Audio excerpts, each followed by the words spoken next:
Women in Church Leadership.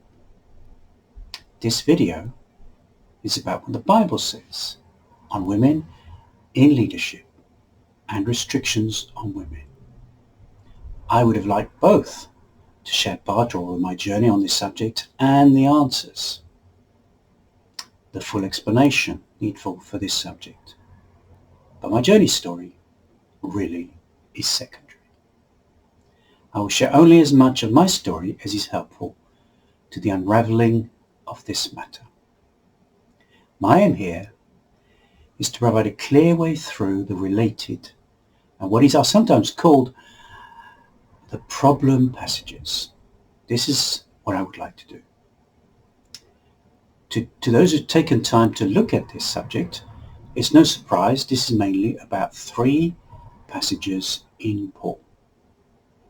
1 Corinthians 11:3, 1 Corinthians 14:34, 1 Timothy 2:12. The one passage of the three that remained a challenge for John Stott, the evangelical writer, is 1 Corinthians 11:3. He shares about this in his book, Issues Facing Christians Today. It appears, this passage, to maintain an idea of a general male headship over women. Here is the text. I would have you know, the head of every man is Christ, and the head of the woman is the man, and the head of Christ is God. The NIV has, the head of the woman is man.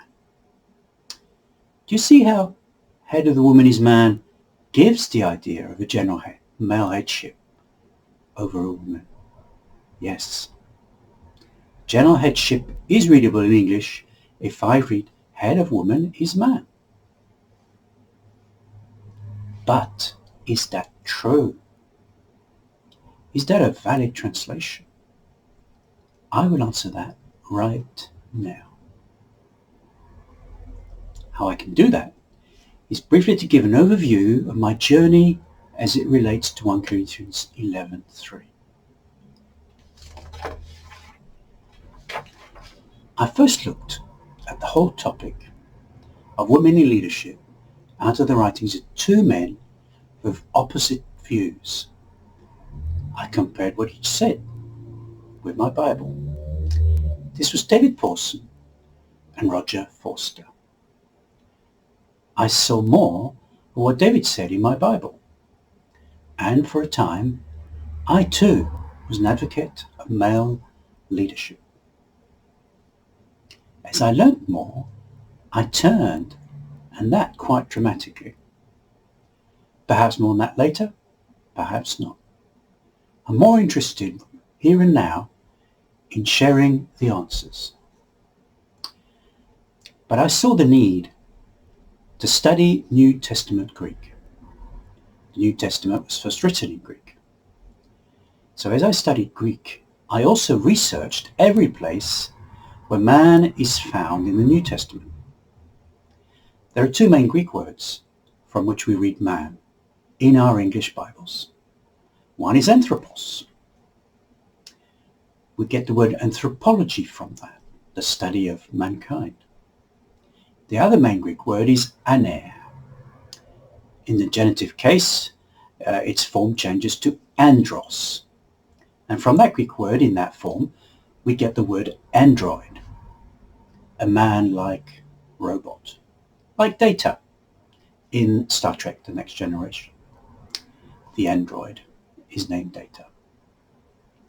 Anthropos is about a man in general, in the singular.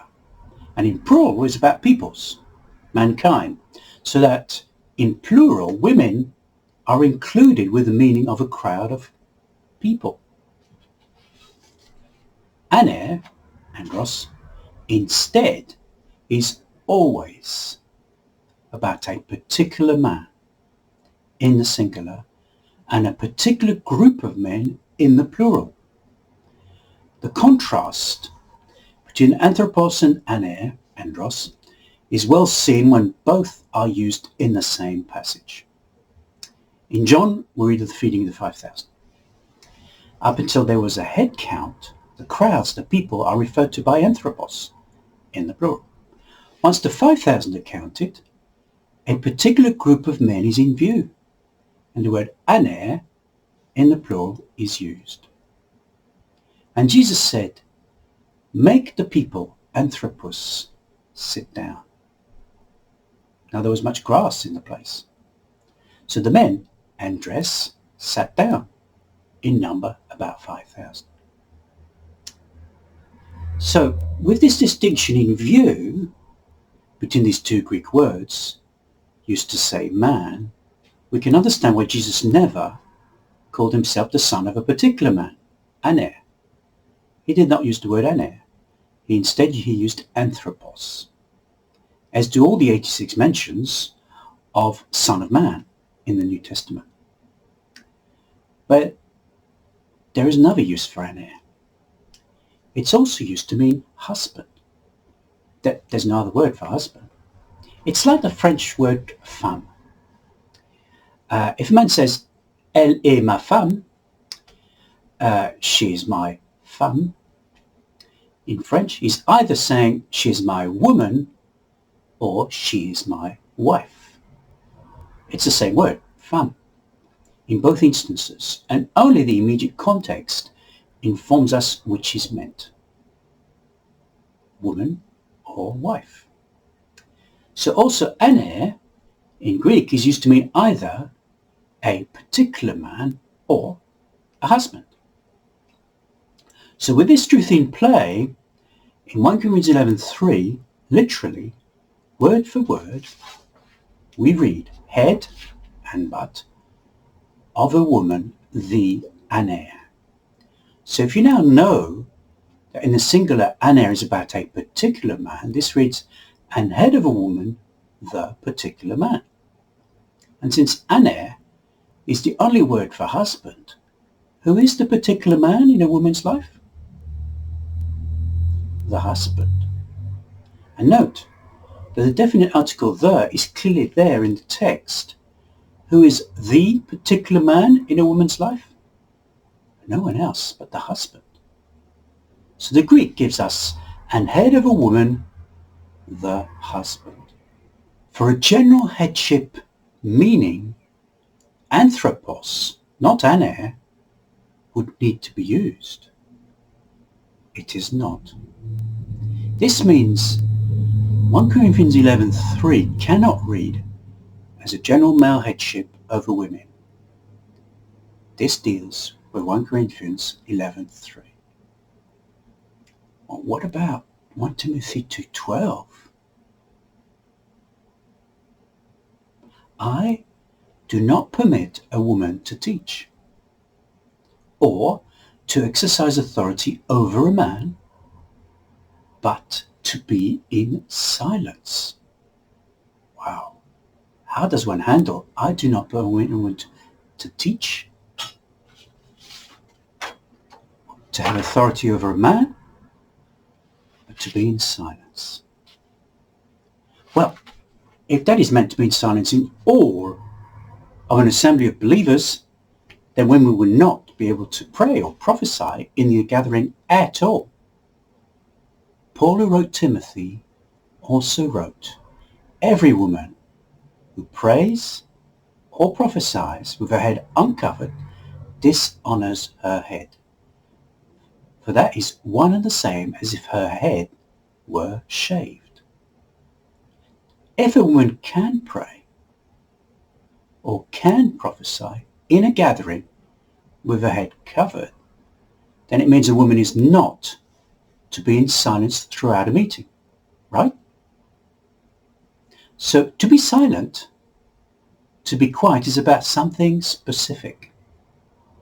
As you will see, it's about a particular part of the meeting. What about teaching? I do not permit a woman to teach. That appears clear, doesn't it? But Paul also wrote, older women should be teachers of good things. Granted, Paul is writing about women teaching women here, but teaching is clearly there. But only women? No. Timothy's mother and grandmother are shown as the ones who introduced the faith and the scriptures to Timothy, a man. From childhood, you have known the Holy Scriptures.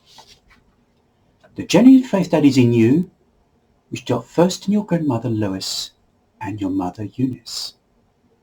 So Paul is also saying a woman can teach. But, and here is the real thing in view, the specific in view, not in a certain part of gatherings. Just as with the silence, this is about a particular section of public meetings. I will expand on that. And thirdly, there is the I do not permit a woman to have authority over a man. I will also address the translation of this clause in a moment. But remember, Paul also said all scripture is given by inspiration of God and is profitable for doctrine, for reproof, for correction, for instruction in righteousness. And that inspiration for doctrine and for knowing righteousness, what's the right thing to do, includes the scripture with the very truth that Deborah is fully mentioned as one of the judges in Israel. Deborah dispensed judgment for 40 years. And Paul also mentions Phoebe as a deacon in charge of stuff of which he asks others to assist her. So guys, please help her do what she asks of you. This is what Paul's saying. That is exercising authority over men too. So here also again, a woman can have authority over a man, but not in a particular setting in Paul's practice, during a meeting. So let me recap.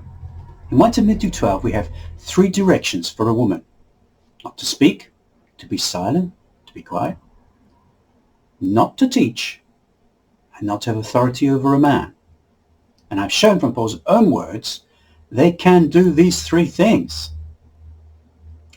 You see, the directions that are in view in 1 Timothy 2:12 are limited to something specific. Paul informs us these directions are not, as a rule, over all church life, nor throughout an assembly. So yes, out of context, Paul in 1 Timothy 2:12 is misused to restrict agenda. If the reason and specific issue in hand is not observed, and why, you cannot use these directions properly. What is that specific? What is this specific time? What is this situation or place in a gathering where these directions are to be observed? Well, we can see Paul limiting these 3 things to a specific event in the immediate context. Paul in the Greek clearly began and ended this set of 3 instructions, these 3 directions, with 2 clear Greek words, en hesukia, in quietness, in silence. It's only within these 2 clear demarcations, these very 2 bookmarks, if you will, only en hesukia, en hesukia. It's only then those directions are relevant for a woman. Paul begins with gune en hesukia, a woman in quietness. And he ends with enai en hesukia. Within these 2 borders only, within these 2 demarcations, a woman is to be quiet, is not to teach, and is not to exercise authority. And inside these quiet bookends, we have an action in view in this silence. Paul is specific as to the main action to happen in that quietness for women. It is to learn. That's the action, to learn. It is then only in a particular learning time, in that very section of the public assembly, that restrictions are given for the gender. It's only then women are not to teach, not to exercise authority. But this is authority of a very specific kind, and only relevant to this learning time. And as we look at this also specific authority, it helps us reveal more of the very why. Why for all this? You see, it's not authority over a man at all. The Greek here is orthentein andros. The end part of the verb orthenteo is A-E-I-N. Now in that form, this shows this verb is in the infinitive. To exercise authority. This is known as a verbal noun. But the verb itself is challenging for everyone. It's only found here, out of the whole Bible. The Greek Old Testament, the Septuagint, does not use this verb. And here is the only place where it is in the New Testament. I have read two opposing views of researchers. I mentioned both in the fourth appendix of my book, Leadership is Male. It's about women in leadership. I have earlier appendices in here that help the readers check out what I mentioned earlier about 1 Corinthians 11:3. For example, you can find every place where anthropos is found and every place where aner is found, andros. The evidence points to orthentein, meaning basically to exercise authority of a general kind, in general. But more important for an accurate view of Paul here is andros. He said orthentein andros, to exercise authority andros. I provide here every place where andros is found in the New Testament, more so than every other part of that word, aner. Because with andros, I explain each use of the genitive in every instance. Do you remember my saying earlier that andros is the genitive of aner? And aner in the singular is always about a particular man. In the plural is about a particular group of men. What's the genitive? It's the case of belonging to, or being offspring of, like the boy's toy, or the woman's son. The English apostrophe and the added s gives us the genitive in English. Here, with this use of the genitive in view, it either means of a particular man or of a husband. So, this is not exercise authority over a man, but to exercise authority of a particular man or of a husband. The verbal noun to exercise authority belongs to a husband or belongs to a particular man. And here in context, I'm about to expand on, Paul is well seen as meaning the authority of a husband.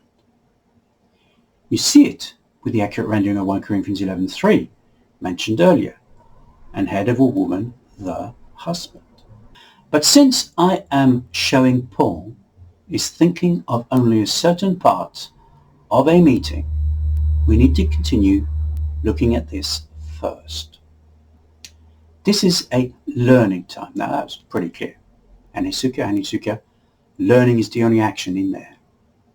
And the learning time in those days was a debating time. Read in Acts 17, 18, 19 of Paul's teaching in synagogues, local assemblies. And we see there the interaction with the speaker. It is a normal activity in that learning time, it's a very specific situation. Interacting, countering, debating with the main speaker was the norm in this learning section of a gathering. This was so when Jesus taught in a synagogue too. This is the setting.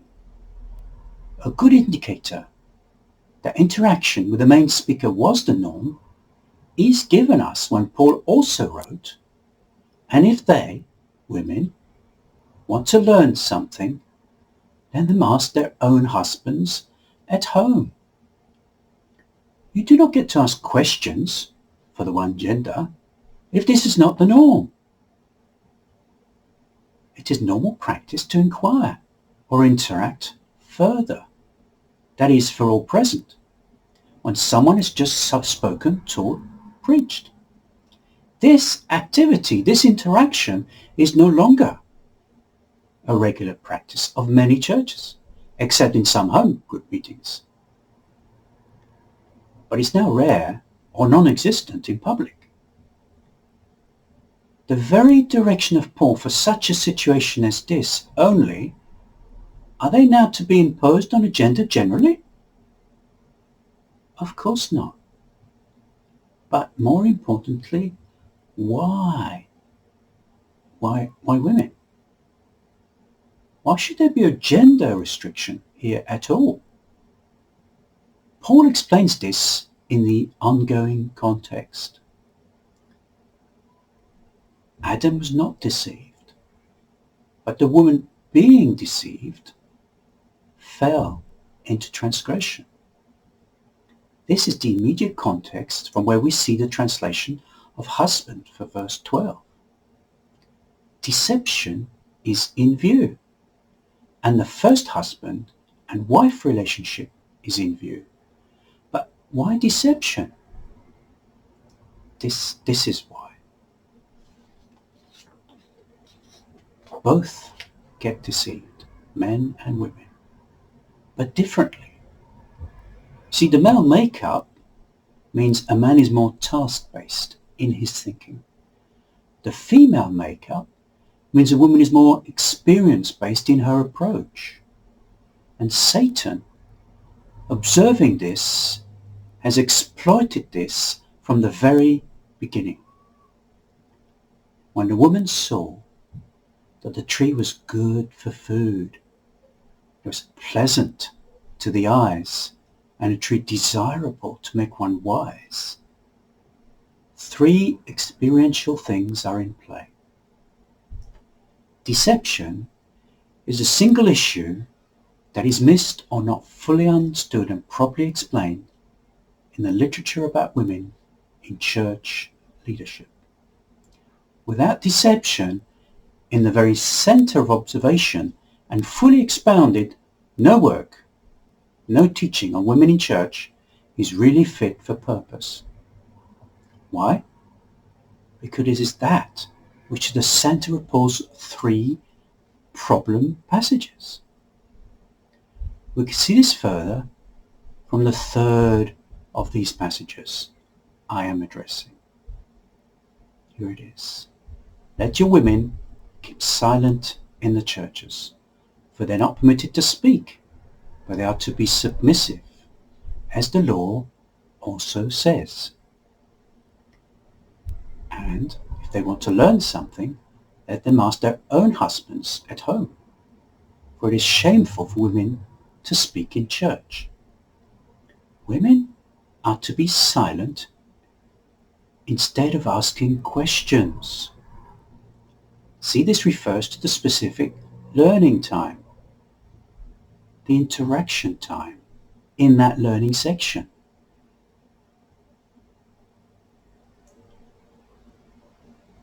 It's a normal questioning time, a debating and getting more out of the speaker time.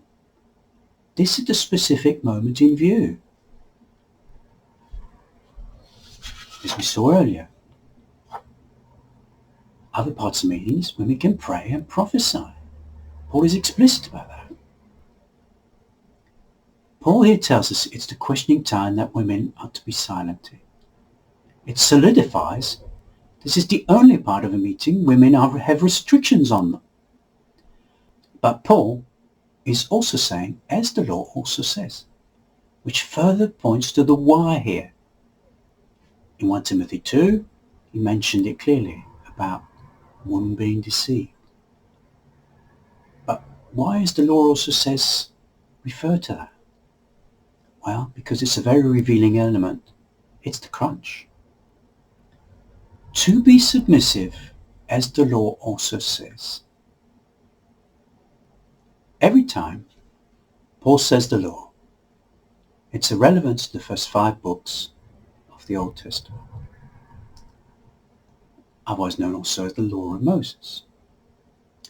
The whole Old Testament is referred to as the Law and the Prophets. So where do we find this, as the law also says, where women are to be submissive? Where is that in the law? Where is it in the first 5 books of the Bible? Well, in the English versions, nowhere. Why? Because our Old Testament is given us in English from the Hebrew Old Testament. Quite rightly. But Paul was constantly quoting the Greek version of the Old Testament, the Septuagint. And it is there we find it. It says, "Thy submission shall be to thy husband, and he shall rule over thee. Kai pros ton andra su, and to the husband of you, he apostrophe su, the turning, the submission of you. Kai otos su kuriuse, and he shall rule over you." In the English of Genesis 3:16 from the Hebrew, we read instead, "Your desire shall be for your husband, and he shall rule over you." No mention of submission here, just his rule. But Hebrew literally is, "Unto your man your desire, and he to rule over you." You see, Eve had been deceived to eat of the fruit, to make her wise, to please her eyes, to give her a new experience of taste and life. An overwhelming desire took over, and Eve made it her own. God is speaking to her that from now on, any new desire of that kind, it's for her to bring unto her own husband to then decide about, to rule over. Unto your man your desire, and he to rule over you. For new protection, that is the mention of the rule over, which a husband has to exercise. This is the authority of a husband he needs to exercise. His deception is in the mind, not so much in the experience. So the law Paul read was that her submission is to her husband in order to rule over. But remember that in regards to women married, Paul clearly says, "Wives, submit to your own husband." Not someone else's husband. There's no male headship over women. There is a headship of a husband over his wife. So there is this authority of a husband to make those kind of decisions, which a woman is not to exercise in the setting of learning and debating and asking questions is the norm. Only because the expansion of desire is to be decided by the husband. In 1 Timothy 2:12, it is clearly not to exercise authority of a particular man. Every man is not given authority in the Bible that is in relation to women, but it is specific about a husband having authority over his own wife, his woman. And women are only directed to be submissive to their own husbands, not someone else's husband, but only and mainly all for the one particular type of protection. And that is what Paul has in mind throughout. It's because of deception. Deception is the most missed element that he's majoring on to understand Paul here. Paul understood deception after learning how deceived he had been when persecuting Christians whilst he was loving God. This is why Jesus said to him on the road to Damascus, "It is hard for you to kick against the goads," against the pricks, King James Version. God had searched Paul's heart and knew his motives. Paul was hurting his own God. So he obtained mercy, because I did it ignorantly, in unbelief, he says later. Believing something is of God when it is not, and vice versa, is deception. Sincerely doing so, and wanting to do right, is the only thing that makes it hard to kick against the goats, the pricks. And with his understanding of deception, Paul learned how to direct assemblies, the gathering of churches. So here, in this video, you have a way through Paul's 3 main passages on this matter. Other passages used against women in leadership I cover here.